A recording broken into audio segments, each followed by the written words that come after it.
Hi అండి. Welcome to my channel. అందరూ ఎలా ఉన్నారు? బాగున్నారా? ఇవాల్టి వీడియోలో కోడిగుడ్డు టమాటా పులుసు ఈజీగా, సింపుల్‌గా ఎలా చేసేసుకోవాలో చూపిస్తున్నానండి. టేస్ట్ కూడా చాలా బాగుంటుంది. ఎలా చేయాలో చూసేద్దామా? దీనికోసం నేను ఒక 5 గుడ్లు ఉడకబెట్టి పక్కన పెట్టుకున్నాను. అలాగే ఒక పెద్ద ఉల్లిపాయ, 4 పచ్చిమిర్చి కూడా కట్ చేసి పెట్టుకోండి.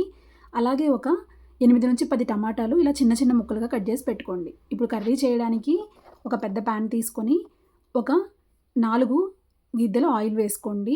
ఆయిల్ కొంచెం ఎక్కువే వేసుకోండండి. అప్పుడే మనకి కర్రీ టేస్టీగా ఉంటుంది.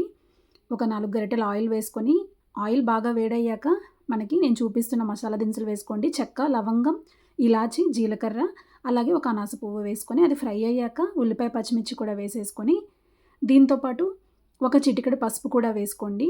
వేసుకొని మంచిగా ఈ ఆనియన్స్ గోల్డెన్ కలర్‌లో ఫ్రై చేసుకోండి. ఈ కోడిగుడ్డు టమాటా పులుసు మనకి రైస్‌లోకి బాగుంటుంది. చపాతీలకు కూడా చాలా బాగుంటుందండి. ఈ ఉల్లిపాయలు కొంచెం ఫ్రై అయ్యాక కొంచెం కరివేపాకు కూడా వేసుకోండి. ఒక 4, 5 రెమ్మలు కరివేపాకు వేసుకోండి. తుంపి వేసుకోండి. అప్పుడు ఫ్లేవర్ మనకి ఆయిల్‌లోకి రిలీజ్ అవుతుంది. మంచిగా ఫ్లేవర్ బాగుంటుంది. ఈ కరివేపాకు, ఉల్లిపాయలు అన్నీ ఫ్రై అయ్యాక మనం ఫ్రెష్‌గా గ్రైండ్ చేసి పెట్టుకున్న అల్లం వెల్లుల్లి పేస్ట్ కూడా ఒక స్పూన్ వేసుకొని, అల్లం వెల్లుల్లి పేస్ట్ పచ్చివాసన పోయేదాకా మంచిగా ఫ్రై చేసుకోండి. ఇదంతా కొంచెం మీడియం ఫ్లేమ్‌లో పెట్టి చేసుకోండి. మరీ హై ఫ్లేమ్‌లో పెట్టకుండా. నేను చేస్తున్న ఈ కోడిగుడ్డు టమాటా పులుసు సింపుల్‌గా అయిపోతుందండి.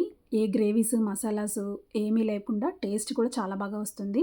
ఇప్పుడు మంచిగా ఈ అల్లం వెల్లుల్లి పేస్ట్ కూడా వేగాక ఆల్రెడీ మనం చిన్నగా కట్ చేసి పెట్టుకున్న టమాటా ముక్కలు ఉన్నాయి కదా!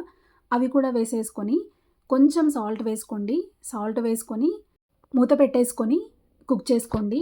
ఒక 5 నిమిషాలు మనం మంచిగా ఇలా తిప్పేసుకొని సాల్ట్ వేసుకొని 5 నిమిషాలు మనం మూత పెట్టుకొని కుక్ చేసుకుంటే టమాటాలు సాఫ్ట్‌గా కుక్ అవుతాయండి. ఈ టమాటా మనం ఇలా ముక్కలుగా కట్ చేసి వేసుకుంటేనే కర్రీ బాగుంటుందండి. మనం పేస్ట్ చేసి వేసుకుంటే టేస్ట్ అనేది కొంచెం డిఫరెంట్‌గా ఉంటుంది. అందుకే వీలైనంత వరకు టమాటాలు ఇలా చిన్న చిన్న ముక్కలుగా కట్ చేసి వేసుకోండి. అప్పుడు టమాటాలు మంచిగా సాఫ్ట్‌గా మగ్గుతాయి. ఇలా మనకి కర్రీ కూడా చాలా బాగుంటుంది. పేస్ట్ కంటే ఇలా వేసుకుంటే బాగుంటుంది. ఇప్పుడు టమాటాలు చక్కగా ఉడికిపోయాయండి. ఇంకా కొంచెం సాఫ్ట్ అవ్వాలి. ఒక 2 మినిట్స్ ఇలా తిప్పుకుంటూ మనం మ్యాష్ చేసుకుంటూ ఉంటే టమాటాలు మంచిగా ఉడికిపోతాయి. ఇప్పుడు ఒక 2 మినిట్స్ మూత పెట్టేసి వదిలేస్తే ఆ టమాటాలు మంచిగా కుక్ అయిపోయినాయి నాకు. ఇప్పుడు ఇందులో మనం మన టేస్ట్‌కి తగినంత కారం కూడా వేసుకోవాలి. ఒకసారి తిప్పేసుకొని ఒక 2 స్పూన్లు కారం వేసుకోండి. నేను ఒక spoon Kashmiri red chilli powder కూడా వేసుకున్నాను. కొంచెం కలర్ వస్తుంది. టేస్ట్ కూడా చాలా బాగుంటుంది. దీంతో పాటు మనకి టేస్ట్‌కి తగినంత సాల్ట్ కూడా మనం ఇదే టైంలో వేసేసుకోవచ్చు. ఇప్పుడు ఒక్కసారి కారం వేసుకొని అంతా తిప్పేసుకొని ఈ కారం అంతా మంచిగా పట్టేలాగా ఒక 2 మినిట్స్ మనం తిప్పేసుకొని మూత పెట్టుకోవాలి. ఈ టమాటా కోడిగుడ్డు పులుసులోనే కొంతమంది చింతపండు రసం కూడా వేస్ట్ చేస్తారు. ఆ ఫ్లేవర్ కూడా చాలా బాగుంటుంది. ఇది కొంచెం స్పైసీగా ఉంటుంది. మనం చింతపండు వేసుకొని చేస్తే కొంచెం పుల్ల పుల్లగా చాలా బాగుంటుంది. ఇప్పుడైతే ఒక 2 నిమిషాల తర్వాత టమాటాలు మంచిగా మగ్గిపోయాయండి. ఇప్పుడు ఒక హాఫ్ గ్లాస్ వాటర్ పోసుకోండి. దానివల్ల మనకి కర్రీ అనేది మరీ వాటర్ వాటర్ లాగా ఉండకుండా ఉంటుంది. అలాగని చిక్కగా కూడా లేకుండా కన్సిస్టెన్సీ అనేది మంచిగా సెట్ అవుతుంది. ఇప్పుడు ఒకసారి ఇలా తిప్పేసుకొని మనం మళ్ళీ మూత పెట్టుకొని మనం కుక్ చేసుకోవాలి. మనం ఆల్రెడీ నేను సాల్ట్ వేశాను. సాల్ట్ తక్కువైంది. మళ్ళీ ఒక హాఫ్ స్పూన్ సాల్ట్ వేశానండి. ఇప్పుడు ఇందులో నేను ఒక 5 గుడ్లు ఉడకబెట్టి పెట్టాను కదా! వాటికి ఘాట్లు పెట్టుకొని వేసేసేయండి.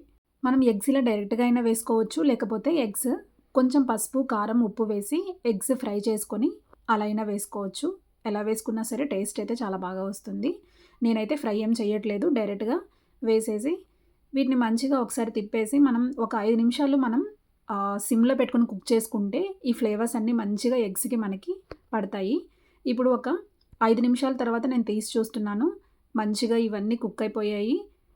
ఎగ్స్ కూడా ఈ ఫ్లేవర్ అంతా మంచిగా పడుతుంది. ఇప్పుడు ఇదే టైంలో ఒక హాఫ్ స్పూన్ కసూరి మేతి ఇలా మంచిగా నలుపుకొని వేసుకోండి. దీనివల్ల ఫ్లేవర్ అనేది మనకి చాలా బాగా వస్తుందండి టమాటా పులుసుకి. వేసేసి ఒక 1 మినిట్ మంచిగా తిప్పేసుకోండి. తర్వాత మనం మసాలాలు వేసుకోవాలి. ధనియా పౌడర్ ఒక స్పూన్ వేసుకోవాలి. అలాగే ఒక హాఫ్ స్పూన్ జీలకర్ర పొడి కూడా వేసుకోవాలి.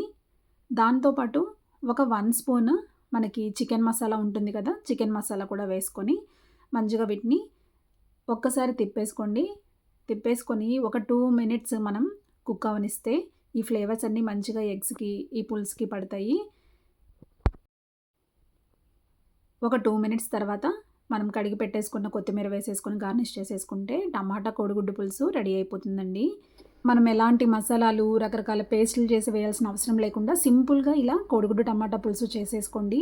టేస్ట్ అయితే చాలా బావుంటుంది. అన్నంలోకి బావుంటుంది, చపాతీలోకి బావుంటుంది. నేను చేసిన ఈ టమాటా కోడిగుడ్డు పులుసు రెసిపీ మీకు నచ్చిందా? అయితే నా వీడియో లైక్ చేయండి, షేర్ చేయండి, సబ్స్క్రైబ్ చేసుకోండి. అలాగే మీ ఫ్రెండ్స్ అండ్ ఫ్యామిలీకి కూడా షేర్ చేయండి. Thank you for watching my channel.